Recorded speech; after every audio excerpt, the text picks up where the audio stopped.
Hello, Assalamu alaikum, and a very warm welcome to all my graceful audience. This is Rahmat Empowerment Wala presenting you your favorite podcast, Empowering Minds. The concept behind Empowering Minds is to call upon such prestigious guests who haven't just explored their own mindset but are trying to empower other minds too. So, to serve the purpose, we have with us today Noor Haseeb Saab, who's from Gujar Khan, and he's also a podcaster, and which I really passionate about, which is podcasting. I really love that, and I really like when some other my guest is also a podcaster. So that excites me very much. That brings the curiosity out of me to ask more and more questions to my guest. So today is going to be one of the day. So he's a founder and director of English Club Malaysia also. So let's jump towards our guest and listen from him and to know more about him. I would love to ask about his introduction from his own words. So let's welcome Assalamu alaikum Nurul Haseeb Saab. Walaikum Salam, Rahmat Bhai. Thank you so much for such a warm welcome. You have been so kind and generous. And it's English Club Malaysia, the way you presented to the audience, it was basically a language academy 5 years ago, and which inspired me to transform it into a YouTube channel. This all happened when I was in one of the schools. I was teaching English language as a spoken English instructor, and podcasting was something that came out of monologues. I was trying to create monologue videos on the YouTube, trying to teach students how to speak English better, trying to teach students how to improve their confidence and spoken skills. And I figured out why not me just giving lectures on the videos? How about collaborating with others who are teaching on various levels, let's say academies, institutions, online. So I started collaborating. So podcast was something that came out of that. And then now I see after 4 years of podcasting, I see that everybody is doing podcasts, and which is really exciting to me. I thought that it was a very difficult skill, but it's not. It seems that younger generation is even doing it better than me. So which is very inspiring, because obviously it's a digital age, right? And I only got to know telephones and phones and internet, let's say a decade ago, but they know about it when they are only 17 or 15, right? And so that makes a lot of difference. Definitely. And in Rehan school system, podcasting or interviewing is a basic tool we teach to our students to use. And this tool really helps them learn how to communicate, how to collaborate, and how to learn other languages other than their native language. So this tool is really exciting, and human connectivity, human networking, which we are also teaching our in our school system, Rehan school system. Also this tool really helps to you know um, teach them or to practice them. So this amazing tool has been introduced us by Sir Rehan Alawala, and I think we all are using it very effectively. So you talked about that everyone is doing podcast nowadays, and I also have experienced this, and I also have sensed this that all muftis are doing, comedians are doing this, and cricketers are doing this. So what do you think? Why everyone doctors are doing this also? So why do you think that everyone is doing podcasting? Other than what they have, their profession is some kind of different, but they are also doing podcasting. Why they are doing this? What do you think? I think I can relate one of my stories to answer your question. I interviewed some people on my podcast in the beginning. First 10 videos of my podcast were with people whom I knew or who knew me, but I never spoke to them. I knew them.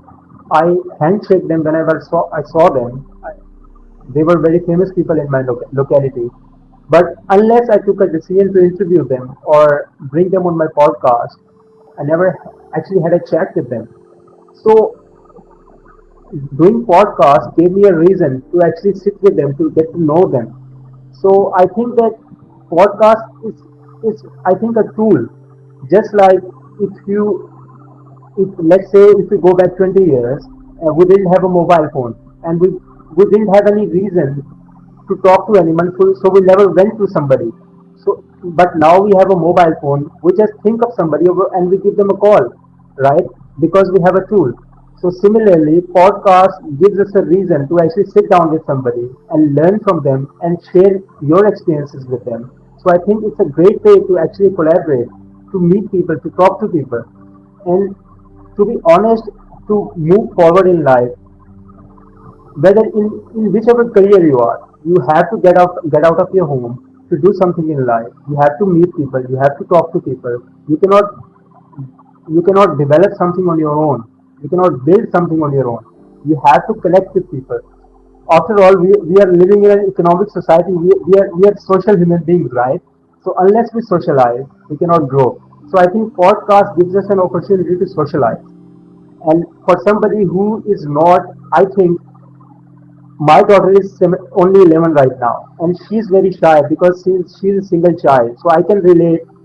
If she, I asked her to interview me because she was very shy. So I prepared a questionnaire for her so that she can have some confidence to be on the camera because before that she wasn't. So I prepared a questionnaire for her. I said that you don't have to do anything. You just have to read the paper and look at me, and I'll answer the question. So I wanted to like give her confidence that you can do it, right? And she actually did it, and I was so surprised because she did it just the way I do it because she used to listen to me a lot. So I think that this is one of the tools and mediums to give confidence because unless you talk to people, now I have done 135 videos on YouTube. When I was doing my first video, I was shivering, I was shaking. How would I do it? I had to take like I think 100 takes or 50 takes for that one video. But now I just simply record it and upload it. So that comes with time. That comes with practice.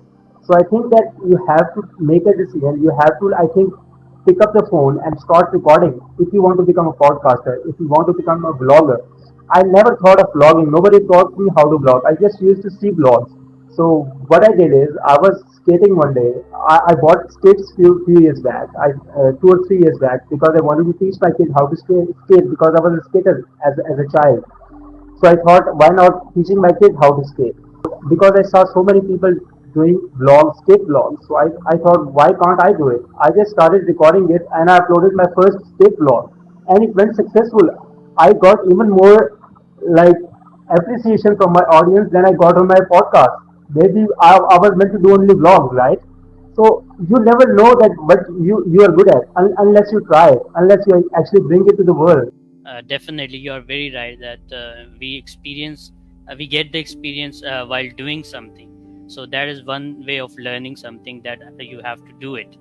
So my question was that why everyone else is doing podcasting? Why do you think they are doing podcasting? Like they are muftis, but they are doing podcasting. They are e-commerce experts. They are doing podcasting on the sideline. So why do you think this trend is is in trending? I think everybody has his own reasons. You, if you know your purpose, why are you doing something? What you want to achieve out of it? Let's say you are a brand, right?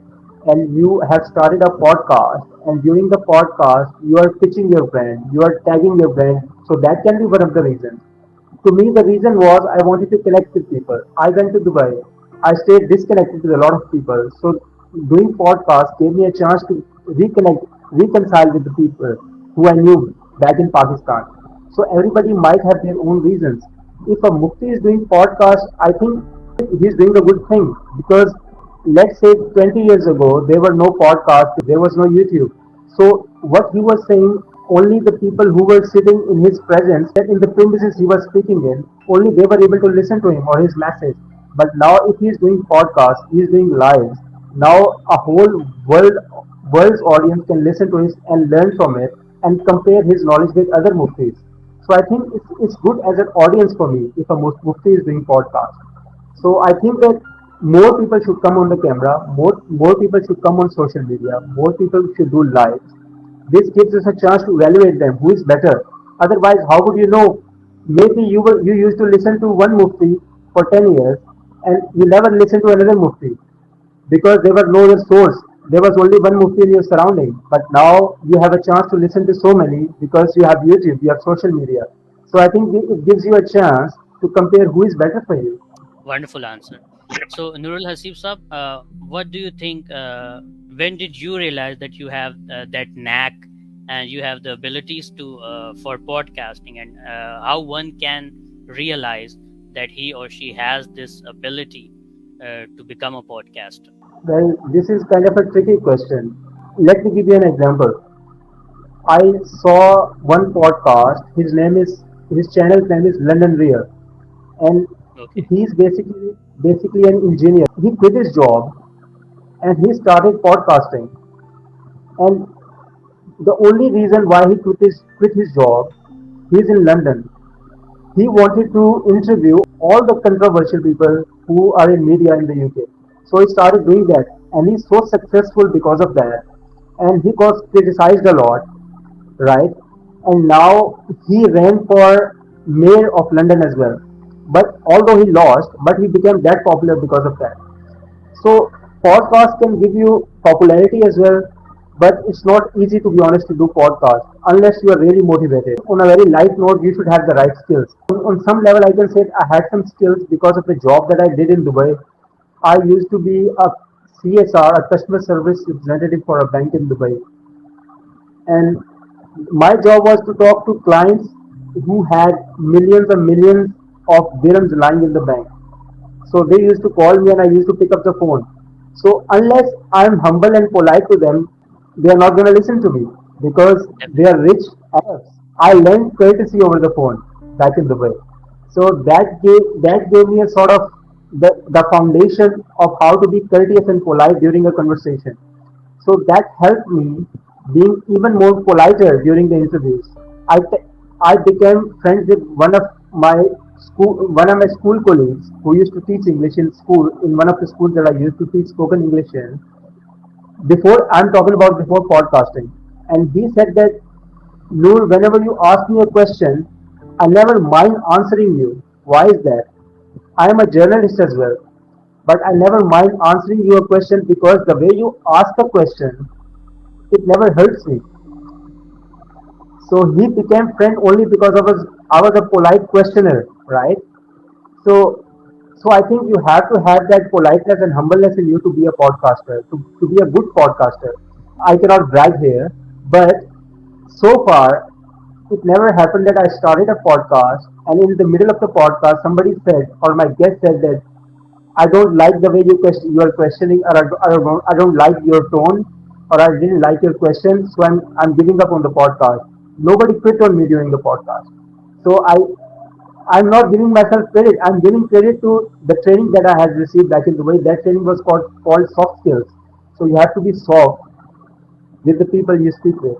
Alhamdulillah, that hasn't happened with me also. That nobody has talked to me and said to me that your questions and you are very rude, your questions are very rude, and we are leaving your podcast. Alhamdulillah, that hasn't happened with me also. So the thing you said, that sugar coated truth or sugar coated question, asking how to ask a question, a better question, in a sugar coated way. So that is very important. Also, there should be in a podcast how to ask a tough question in a very polite way, in a very good manner, in very kind words, I would say. So that is also a quality of a good podcaster. So, according to you, Nur Haseeb Saab, what are the ingredients of a good podcast? I think the main ingredient is questions. Let's say I'm a podcaster and you are asking me questions about things that maybe I cannot relate to, right? So that can be purposeless. I can still answer them because that might be relevant to my life. But you should be focused enough to prepare your questionnaire. Whenever there is a podcast, you have to do your homework about your guest. You have to know who you are going to speak with. You have to know his background. You have to know what level he is at right now. Is he famous? What kind of person he is? You should listen to his previous interviews. You should know him. Is he doing a podcast just because of you? Or is he somebody who is already a social media personality? So that makes a lot of difference. Let's say if I were to interview somebody who is locally very famous but who has never been on an interview before. I interviewed an SHO of Gujar Khan. He is very powerful in Gujar Khan, but he has never done an English interview before. But I interviewed Rehan Bhai, right? He's not an SHO, but he's a very famous person.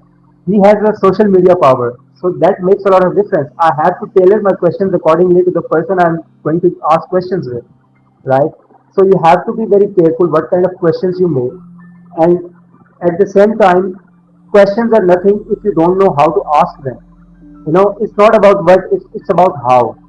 If you don't know how to communicate with the person, if you don't know how to understand the person who is speaking to you, if somebody is giving you an answer, I remember I did some of the podcasts and I received comments in the YouTube section, comment section that you should have asked this question after this answer of the guest.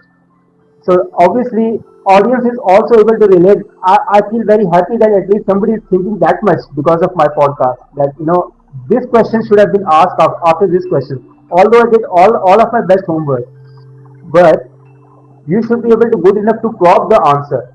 If somebody gave you an answer, you should not simply switch to the next question that you have prepared for him in the questionnaire. You should be able to prompt him based on depending on what kind of audience is going to listen to the podcast, right? So you should be very attentive in the podcast. Definitely. But Sir Rehan's a very different personality. He really likes things spontaneously. He really, tells us that do this thing right now and come on, interview me right now, right at this moment. I won't have time for this some other time. So come on right now.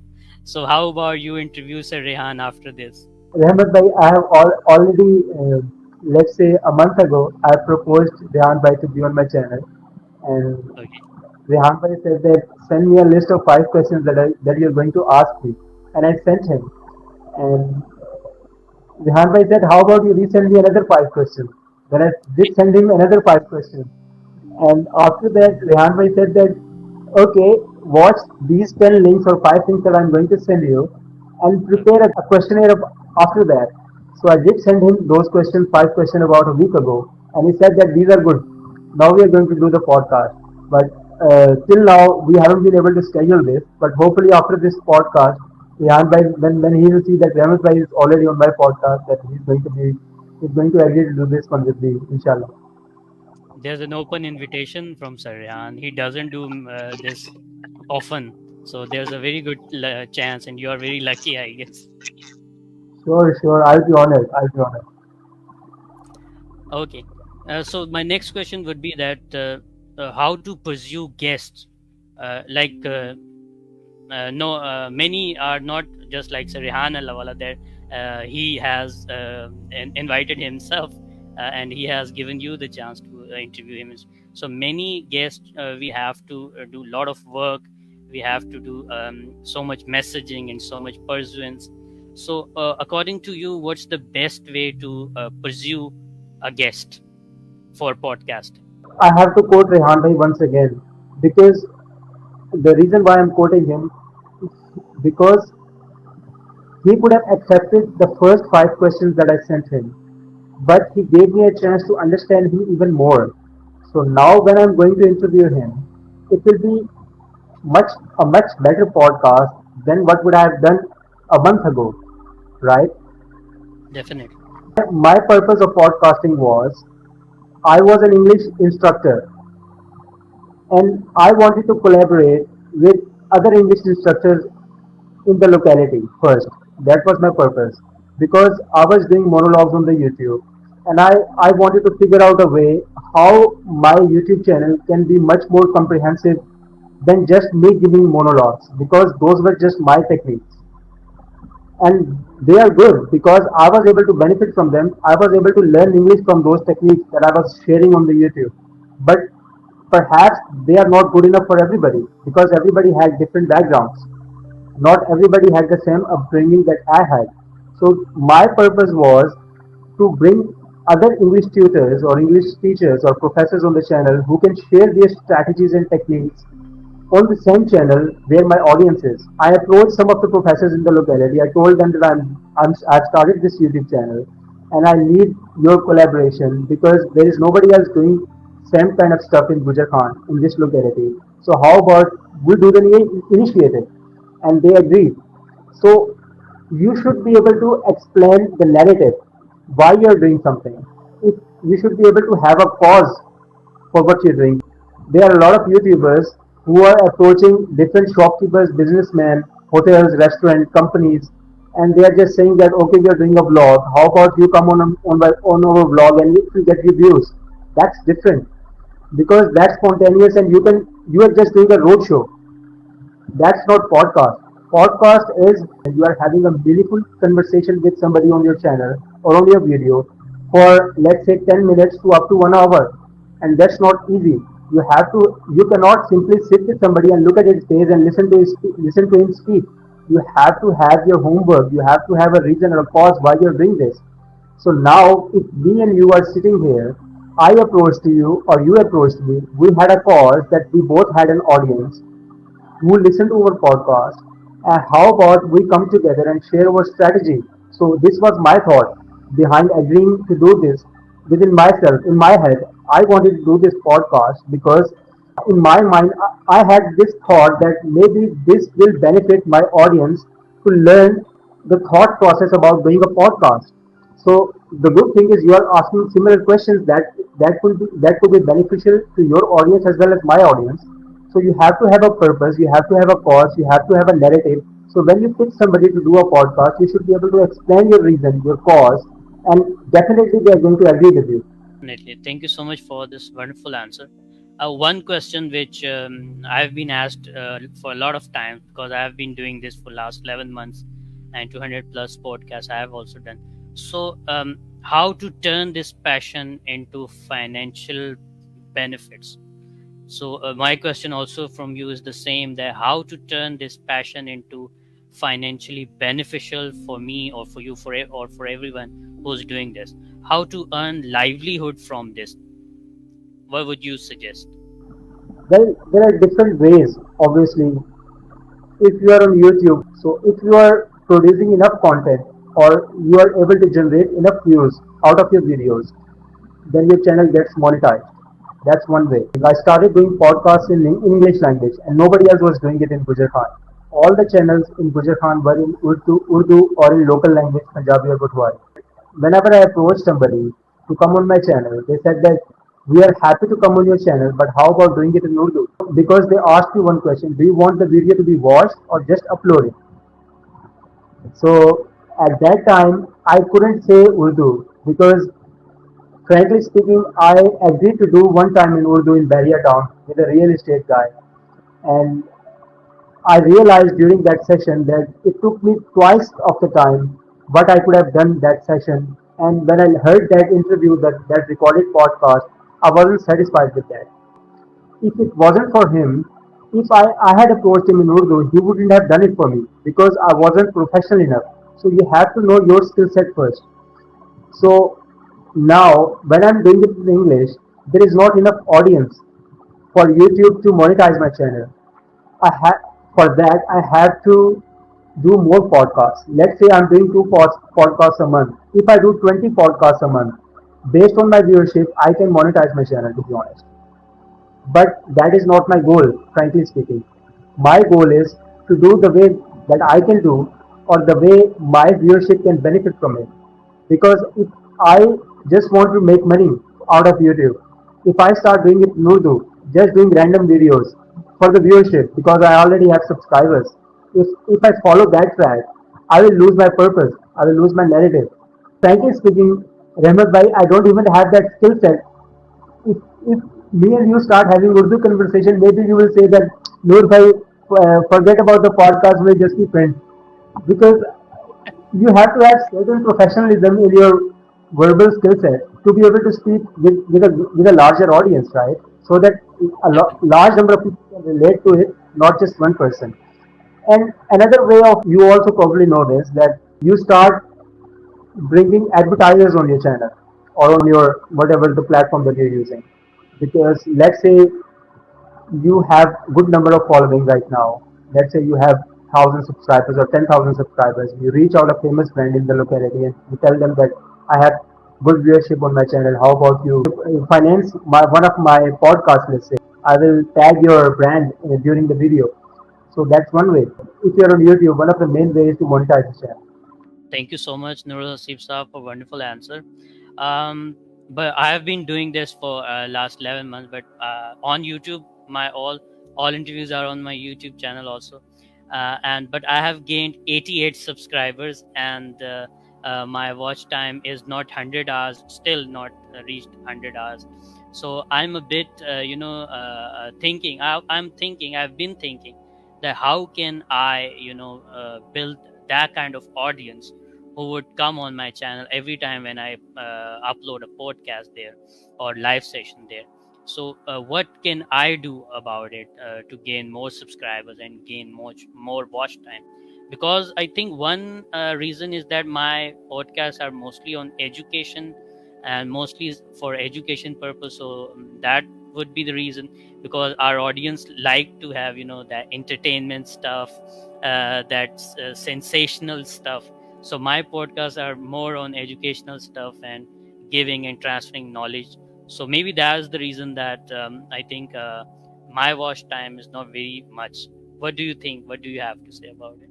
I'm not an expert, to be honest, to be frank about this, because there are channels which have millions and millions of subscribers. I only have, let's say, 8,000 subscribers. But all I can say is, I get views when I share the video with the audience of the guest. So, for example, I was doing monologues 3 years ago. So that was only my audience. There was no second person on the video. It was just me.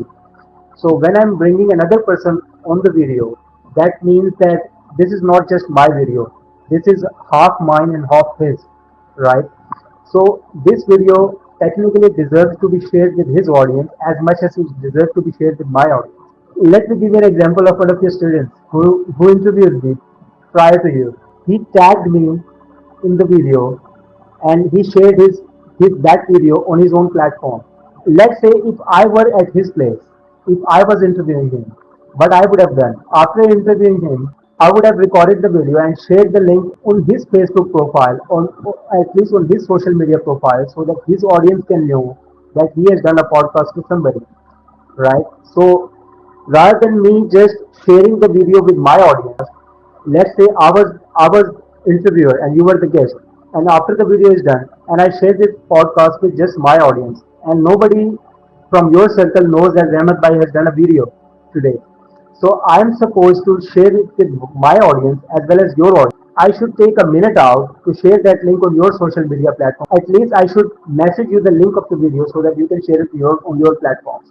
So this is a good way. If you do not share it, nobody would know it. So if I'm getting it correctly, correct me if I'm wrong or no, right.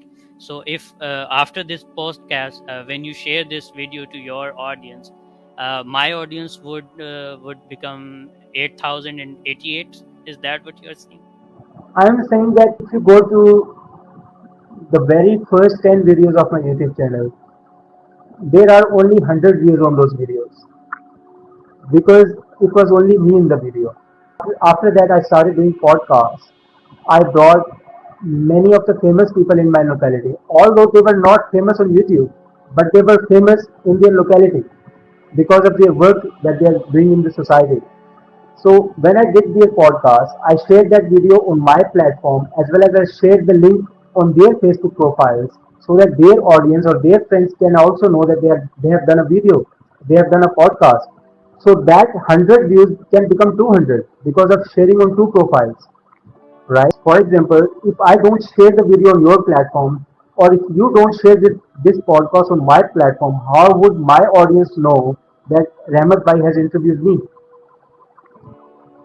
Definitely. Yeah. So sharing is caring here. What you are saying? 100%, 100%. See, right now you have been kind enough to bring me on your channel or podcast on your live. This was the 90% of the world. Only 10% of the world is sharing the link. That why can't you do that? That is part of the podcasting, I think. Definitely, definitely, it is. Okay, Noor Asif Saab, how can podcasting contribute into a betterment of society? How can we create something better out of it towards the society? Let me give you some of my examples or tell you a story. I used Sure. to run a spoken English academy, Okay. and in that academy, I ran that academy for 6 months. And during the whole 6 month session, I was able to enroll only 40 students, Okay. right? And after that, I became part of a school where I taught English spoken for 3 or 4 months, and 400 students were under my surveillance. And I was going to class, giving them spoken English lectures to help them improve spoken English. So 40 students plus 400 students, 440 students. That's on one side. Now I'm doing podcasting and YouTubing and blogging, and you can see my viewership. On my one video, there are few videos where the views are over 3,000 and 5,000 and 4,000. There is an interview with Professor Ahmed Rafiq Akhtar. That video is getting 10 views, 20 views per day without me having to share the video. So Wow. you can see that whoever is watching it is benefit from it, right? It's not Professor Rafiq or me watching that same video every day. It's other random people, right? So that's benefit to society. Whoever watches it, they definitely learn from it. Definitely. And Laura May Jones has been very kind to me, very generous to me. She has given me time to interview her, and she's really connected to me since then. And she admires my work on my Facebook, and she always very generous to give likes and comments. So thank you so much. Thank you so much, Laura. You are always so generous. I love connecting and collaborating with our global audience. Definitely, this is the thing I love very well in my life too. So thank you so much for watching and your commenting. Thank you so much. Nurul Haseeb saw one question. What one problem you think really hurts you when you see it in your surroundings, and what role do you think you can play to solve that problem? A lot of people, after watching my video, they ask me one question: Why are you doing it in English language? Then I answer them that I used to be in that sector or field or industry where a lot of people are trying to help students or individuals who are struggling with spoken English. Not everybody had that kind of schooling. Not everybody was schooled in English language. So having that background of spoken English academy and being an English instructor, I feel that if if I continue to do these podcasts, maybe I should be able to solve that problem. Let me give you an example of a student. He was a lawyer. He said that, can you help me speak English? And I asked him question that did you study law in English or Urdu? He said in English. Then I asked him a question. I said, why can't you speak English then? He said, because all of my surrounding, all of my friends, everybody speak in Punjabi. Then how can I practice speaking English? So I said that, okay, do one thing. Sit with me for let's say 1 or 2 months. I said that forget about right or wrong. Just speak to me. Whatever you think about yourself, whatever, tell me your stories. What are you doing in your life? What are you doing in your work, in your job? What's happening? So he started sharing his stories. And I ignored all of his grammatical mistakes because that was the only thing that was stopping him to speak English. He was paying overly attention on his grammar. So I made him realize that grammar is secondary when it comes to language and spoken English. So then he did that, and after 2 months, he was confident enough to talk to me for at least 30 minutes to 1 hour, sitting next to me in English. So I think that doing podcasts in English and doing videos in English in a city like Gujarat, where nobody else is doing it, it sets an example for other YouTubers, other podcasters that you should also do it because if only if there are more people doing it, more people can learn from it. So I think that's one problem that I'm trying to solve. Spoken English. A lot of people are doing courses after courses after courses, but they are still not able to communicate in English in a society like Gujarat because when you go on the street, you have to speak Punjabi. The shopkeeper is going to speak Punjabi. He's not even speaking in Urdu. So how would you learn English? So you have to come up with ways. You have to come up with strategies and figure out. You have to find out people to speak in English with. So doing podcast actually gave me a reason to speak more English than I was speaking in the past. Because this way I'm doing podcast in English. So I'm spending more time speaking in English. If I was not doing podcast, I was doing something else that would have never given me a chance to speak in English. So I think me as a podcaster is and as an ex-English instructor is trying to solve that problem. So that depends. Whatever your medium is, whatever your background is, right? Definitely, I do because I love podcasting. This is my passion, and I really like to connect to people from all over the world. This is one of my hobbies also. So I really like to expand my connection through this podcasting, and I really like that. And one thing you really mentioned really accurately, and I also believe that in today's world we are living in a global village, and this global village has its language, which is called English.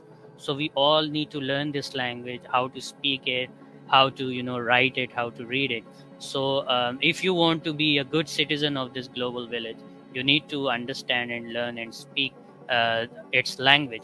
And I think the best way to learn a language is to put that person in an environment where the last resort for him or her is to speak that language. So human instinct is like that. When human instincts feel that this is the last resort, it tries more and more, even beyond your expectations, beyond you think that was my limit. So human instinct works beyond that. So that way I think the learning is very fast. And I think and we have seen people learn English very very fast if the last resort would be to learn that certain language. I realized this one very fast when I went to Dubai and I was looking for a job. I'm talking about the first 15 days of me going to Dubai and looking for a job. I didn't secure a job before leaving Pakistan. The very friend who was sitting next to me on that airplane, who used to work in Pakistan 7 years for a bank, he couldn't secure a job after 3 months because he didn't have English practice. He used to speak Urdu while working for a bank in Pakistan. He worked as a relationship manager for 7 years in Pakistan. But when he went to Dubai, after 3 months of struggle, he couldn't secure a job because all the interviews were in English, whatever the degree you have. So you have to have that skill, verbal skill to communicate your knowledge or degree verbally. You have to be able to communicate that. Unless you are not able to communicate that, that has no meaning. That degree has no meaning. So that's one factor that we Pakistanis lack. We think that having a degree is enough. We forget that we studied that degree in English. So unless we can speak that degree in English language, no one can notice that we are even educated. Can I quote a story? Sure.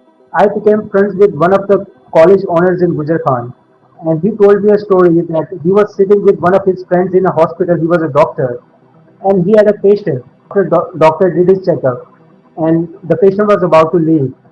That college owner asked the patient a question, "What's your qualification?" And that patient said that I'm an MA English. The way he was sitting in front of the doctor, the the college professor or the college owner thought that maybe he's an uneducated guy, but actually he was an MA English person because he was not able to portray that MA English skills. The way he was talking was so like rural. He was acting like a villager. He was not able to present his MA English. He was speaking Punjabi or whatever the language. So the thing is that we all think that having education, having qualifications is good enough. No, you should be able to have good communication skills as well to be able to move forward in life. So the education should be resonating through your behavior, through your attire, through your appearance also. Wonderful. Thank you so much, Noor Saab, because you have given me approximately 50 minutes. Last question to you. What lessons did you learn in your 20s which you would like to, transfer to the younger generation that they have learned from you? The lesson learned in your 20s. I think that connecting with people, you mentioned a very beautiful thing that you are doing podcasts because you want to connect with the world. And me traveling to Dubai, me traveling to Malaysia gave It's not just about leaving Pakistan. It's not that I'm anti-Pakistan, which is why I left Pakistan. I started feeling close to Pakistan even more after going outside of Pakistan. So I Okay. learned that you should, if you have this amazing opportunity like social media in your mobile phone, everybody has that, has a smartphone, everybody has a Facebook account. Don't just keep it to have an account only. You should learn to connect with people. You should reach out to people. You should talk to them. Ignore the fact that you don't know their culture. Ignore the fact that you don't know their language. Everybody knows English. Pakistan is not that illiterate that we can't even speak English. We can't even write English. Talk to people. Speak to them. Don't just have friends in Pakistan. Have friends globally. This will really boost your personality. This will shape your personality in the ways you can't even imagine. Definitely. That's what Sir Rehan Allah Wala's basic teachings are, that connect with the world, connect with the friends Sir Rehan Allah Wala has in his friend list, connect with them. There's a course which, course number one, the name of the course is course number one, which is the basic course of Sir Rehan Allah Wala. If you want to be his student, you need to finish that course, which is course number one, and you can find on rehantrainings.com also that which the very basic step of that course number one is to friend Sarihan Allahwala's mutual friends, send request to Sarihan Allahwala's mutual friends, and you have to have 500 mutual friends with Sarihan Allahwala. That is the basic step. If you do not complete that step, you won't gonna get that completion certificate. So I've done also, and many students of Sarihan and Lawala has done this, and it changes your life at 360 degrees, I would say, because you get to connect it with so many, generous people, so people from all around the world, different perspectives, watch things, different perspective about Pakistan. When you are in Pakistan, you think only about Pakistan. Pakistan is very good. All the things are very good, but when you see the things from others' perspectives who are not in Pakistan, they see Pakistan with a different perspective. So you get to know that perspective by connecting with them. So this is one basic teaching of Sarihan, that you have to connect with people from all over the world. So thank you so much, Nurul Haseeb Saab, for that wonderful podcast. I really enjoyed it, and you have given me 52 minutes, which is really generous of you. I hope you have enjoyed this session too. This is one of my best podcasts ever, to be honest, because you asked me to the point questions. The questions were so relevant, and I really enjoyed answering them. And I hope that same goes for the audience. Audience will also learn something from it. From the way you questioned me was actually the right way to question a guest. Thank you so much for giving me a chance to speak to you one to one. Thank you so much. Thank you so much, Nurasib Saab, for your precious time, so your precious appearance you have shown in empowering minds to empower our minds, and you really empowered my mind, and I really hope so that you have empowered my audience mind also. Thank you so much, Laura May Jones, that you have presented here, and you commented on my podcast, and you appreciated Nurul Hasib Saab and me. Thank you so much. Thank you all the audience who have watched us live and who are going to watch us in the recorded session. Thank you so much, and thank you so much again, Nurul Hasib Saab. So, ladies and gentlemen, I'm going to sign it off here. I hope you had an amazing time watching Empowering Minds. I'll see you next time with next guest. Keep doing amazing things. Allah Hafiz. Bye bye.